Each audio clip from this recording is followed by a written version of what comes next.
I never called the police on my neighbor. I never threatened him, never yelled across a fence, never posted angry rants online for strangers to cheer me on.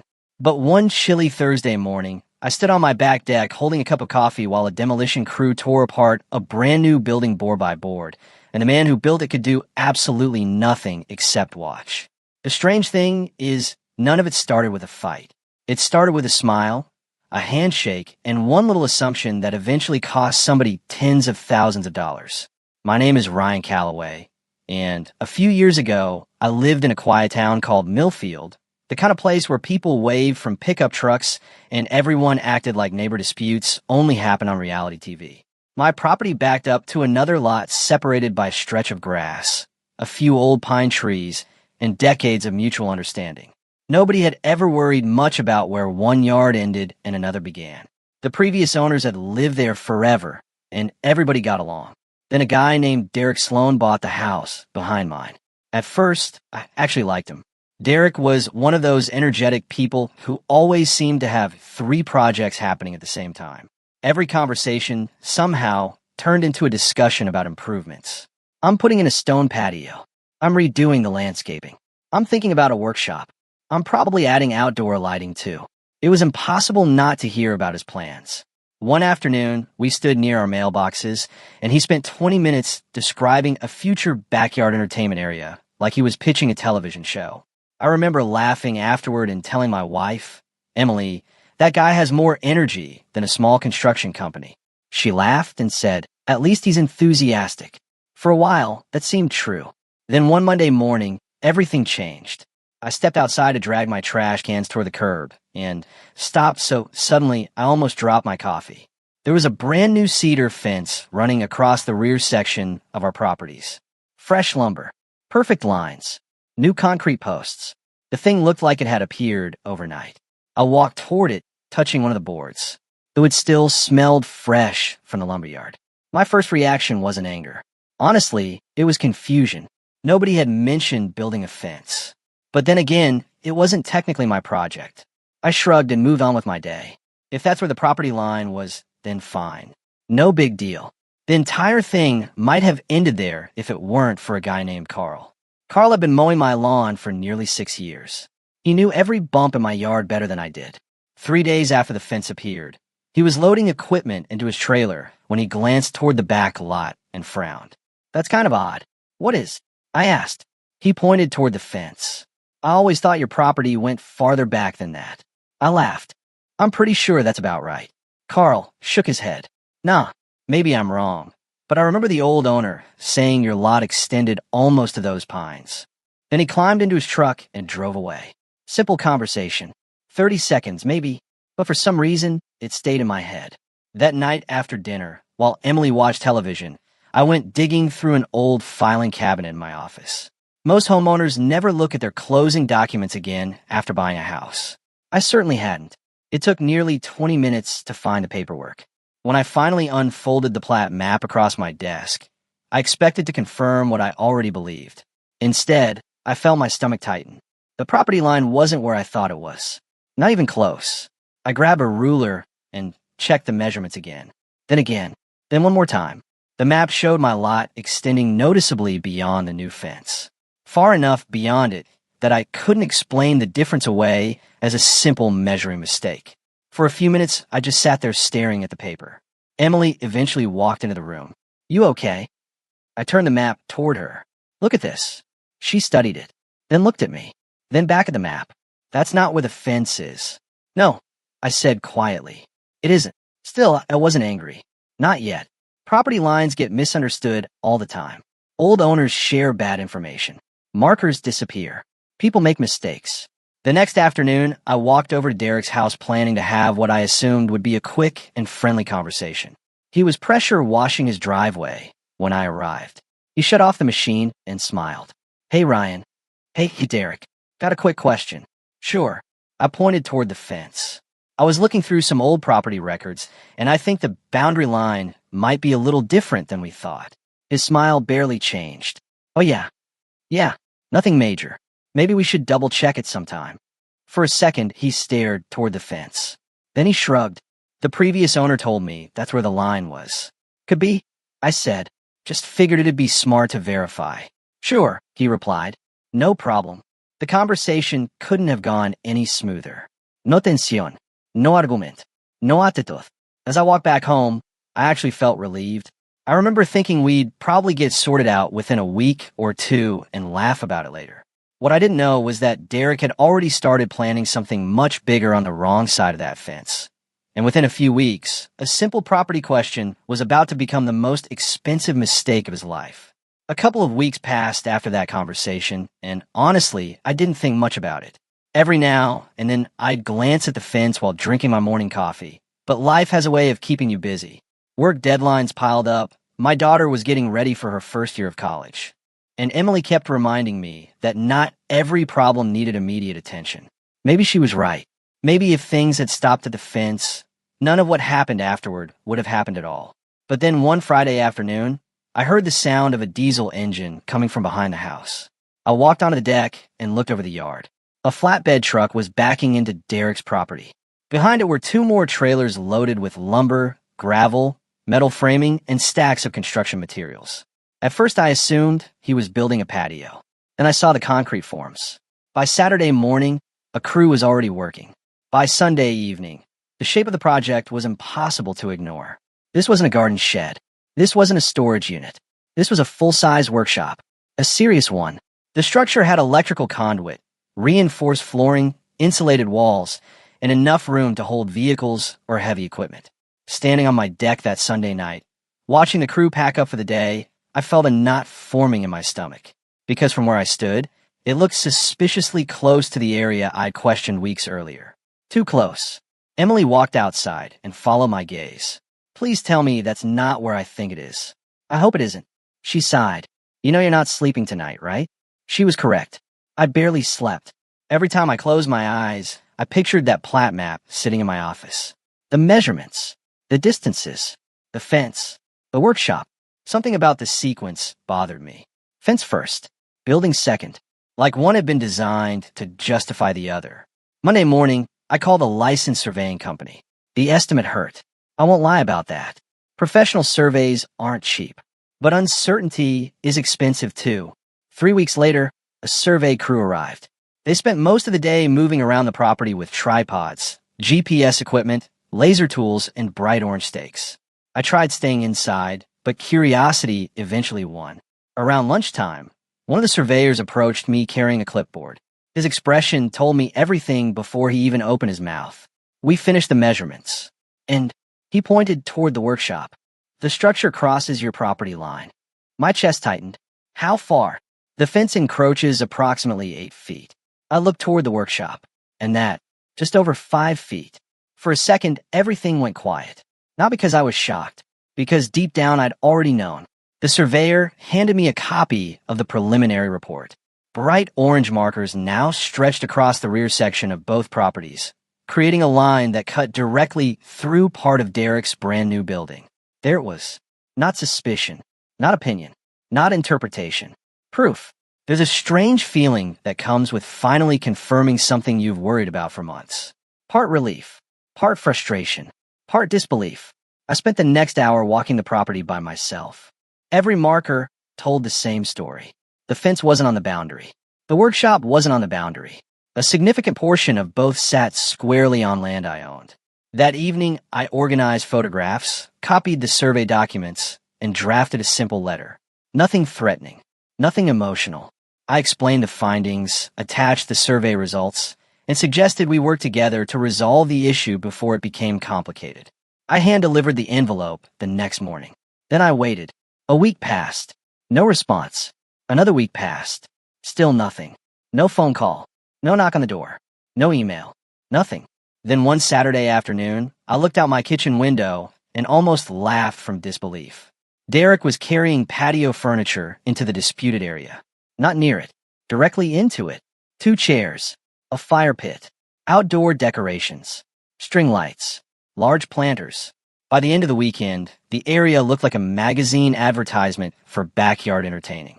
The message couldn't have been clearer. He wasn't backing away. He was digging in. A few days later, I finally ran into him near the property line. I decided to try one more time. You get the survey? I asked. Yep. He sounded completely unconcerned. What did you think? He shrugged. People pay surveyors to draw lines. I stared at him. Those lines happen to determine who owns what. He laughed. Not an embarrassed laugh. Not a nervous laugh. A confident one. The kind of laugh people make when they think they're holding better cards than everyone else. Then he said something I'll never forget. You'd be surprised what becomes yours if you've been using it long enough. I knew exactly what he was implying. And he knew I knew. Maybe he'd spent too much time reading internet forums. Maybe somebody had filled his head with myths about property rights.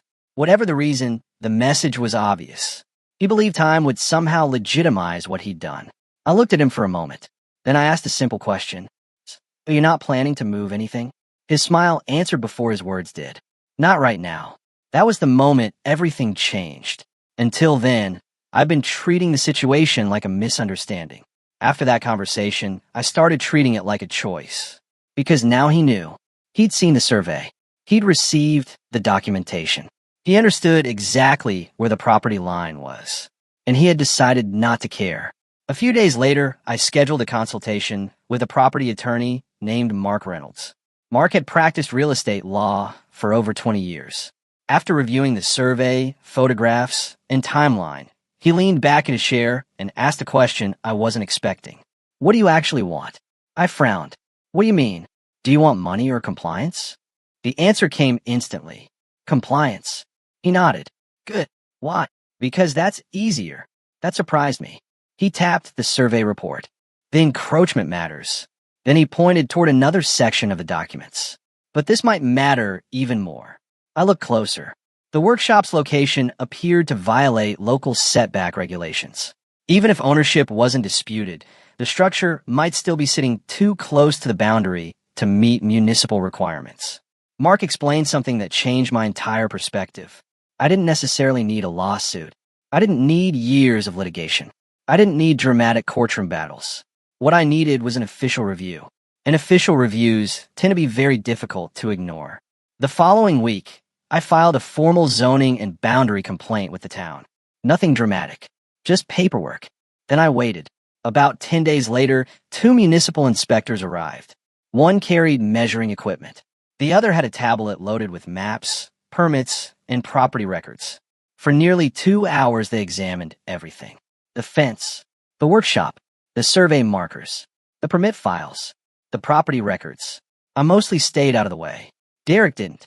He followed them around almost the entire time, trying to sound helpful, trying to sound confident. At one point, I heard him say, "I'm sure this is all just a misunderstanding." One of the inspectors didn't even look up. He simply replied, "That's what we're here to determine." And standing there on my deck, watching them continue their measurements, I had a feeling the next piece of mail Derek received was about to change everything. That feeling turned out to be right. About a week later, I noticed Derek standing at the end of his driveway, holding a certified letter. I wasn't trying to watch him. The guy was practically putting on a public performance. At first, he looked annoyed, then confused, then angry. By the time he finished reading, his face had gone completely pale. Later, through public records, I learned exactly what the letter said. The town had completed its review. The workshop permit itself was valid. The location was not. The structure crossed a documented property boundary and violated setback requirements. As a result, it was officially classified as non-compliant. The order was simple. Relocate it, remove it, or face enforcement. He had 30 days. Suddenly, after months of silence, Derek wanted to talk.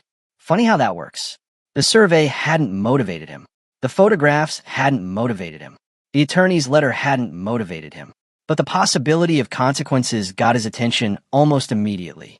3 days later, he showed up at my front door. The difference was impossible to miss. The confidence was gone. The swagger was gone. Even his posture looked different. "Can we talk?" he asked. We sat on the front porch. For nearly 20 minutes, he tried every approach imaginable. First came the compliments. Then came the explanations. Then came the excuses. The surveyors were too technical. The regulations were confusing. The town was overreacting. The inspectors didn't understand the history of the property. Everybody, apparently, was wrong except him. I listened quietly. Eventually, he arrived at the real reason he was there. "Maybe you could sign something." I looked at him. "Sign what?" Just permission to leave everything where it is. There it was. The entire purpose of the conversation. I took a sip of coffee, then asked the question that immediately changed the atmosphere. Are you offering to buy that portion of the property? His eyes widened slightly. No, I nodded. So let me make sure I understand. He shifted uncomfortably. You want permanent access to land you don't own. He didn't answer. You want to keep a building on land you don't own. Still silence. And you don't want to purchase it.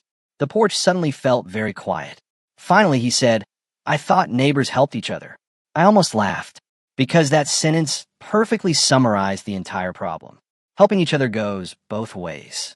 Respect goes both ways. Compromise goes both ways. What he wanted wasn't cooperation. What he wanted was surrender.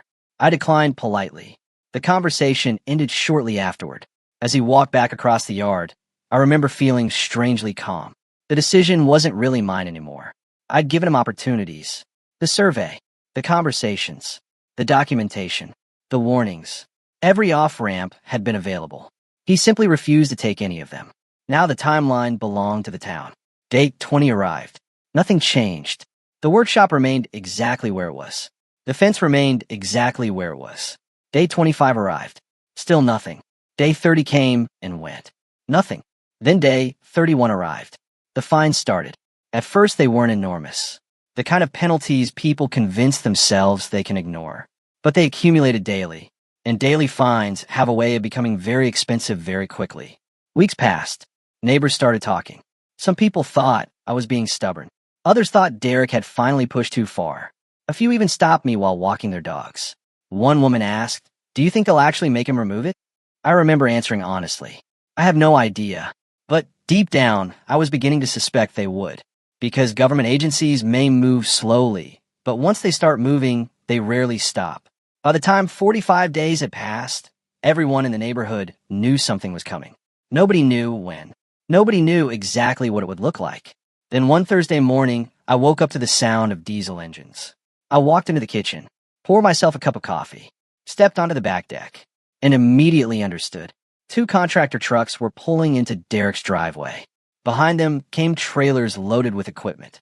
Workers climbed out wearing safety vests and hard hats. Nobody looked interested in negotiations. Nobody looked interested in discussions. They looked like people arriving to perform a job. And judging by the expression on Derek's face, he had finally realized the same thing. For a moment, he just stood there, frozen, watching. The crew reviewed paperwork, photographed the structure, walked the perimeter, then they got to work. The strange thing about demolition is how quickly permanence disappears. Something can take months to build and only hours to dismantle. By mid-morning, decorative trim had already been removed. By lunchtime, entire wall sections were stacked onto trailers. Electrical components disappeared. Roof panels followed. Every hour the workshop became smaller. Less impressive. Less permanent. More vulnerable. Derek spent most of the day pacing, making phone calls, waving his arms, looking frustrated. But the process never stopped. Paperwork had already spoken. Decisions had already been made. Consequences had already arrived. The moment that stuck with me most happened late in the afternoon. The workshop was mostly gone. Then the crew turned their attention to the fence. One worker hooked a chain around a post. The machine pulled. And just like that, the fence that started everything ripped free from the ground. Post after post disappeared. Board after board vanished. Within a couple of hours, the entire thing was gone. The view behind my property opened up for the first time in nearly a year. I stood there holding a coffee cup that had long since gone cold. Not celebrating, not cheering, just watching. Because despite everything, there wasn't much satisfaction in seeing another person learn an expensive lesson. There was only a sense of finality. A sense that reality had eventually caught up with somebody who spent too long pretending it didn't apply to him. At one point, Derek looked across the yards and our eyes met. Neither of us waved. Neither of us spoke. There wasn't anything left to say. The argument had ended weeks earlier. This was simply the result. Over the following months, life gradually returned to normal. The neighborhood found new gossip, new projects, new complaints. People moved on. Eventually, Derek sold the house. I heard plenty of rumors about why. Financial problems, embarrassment, mounting fees, legal expenses, maybe all of the above. I never bothered finding out. What stayed with me wasn't the victory. It wasn't being proven right. It was the lesson underneath the entire experience. The workshop wasn't really the problem. The fence wasn't the problem either. The real problem began the moment someone decided another person's boundaries didn't matter. And I'm not just talking about property lines. Because here's what surprised me most. A lot of people mistake kindness for weakness. They think calm people won't push back. They think polite people won't defend themselves. They think avoiding conflict means avoiding consequences. But sometimes the strongest thing you can do is stand exactly where you are and refuse to move. No screaming, no threats, no revenge, just patience and accountability. In the end, I didn't tear down the workshop. The town did. I didn't remove the fence. The town did. I didn't create the consequences. I simply stopped protecting someone from them. Now I'm curious what you think. If you were in my position, would you have signed the permission agreement and let him keep using the land? Or would you have done exactly what I did and allowed the rules to apply equally to everyone? Drop your thoughts in the comments below, because I've heard passionate arguments from both sides, and honestly, some of them are pretty convincing. And if you've ever dealt with a difficult neighbor, a property dispute, or a situation where someone mistook your kindness for weakness, share your story too. Don't forget to like the video, subscribe to the channel, and turn on notifications for more real-life stories that prove one simple truth. Sometimes the biggest battles aren't won by the loudest person in the room. They're won by the person who quietly refuses to give up what's theirs.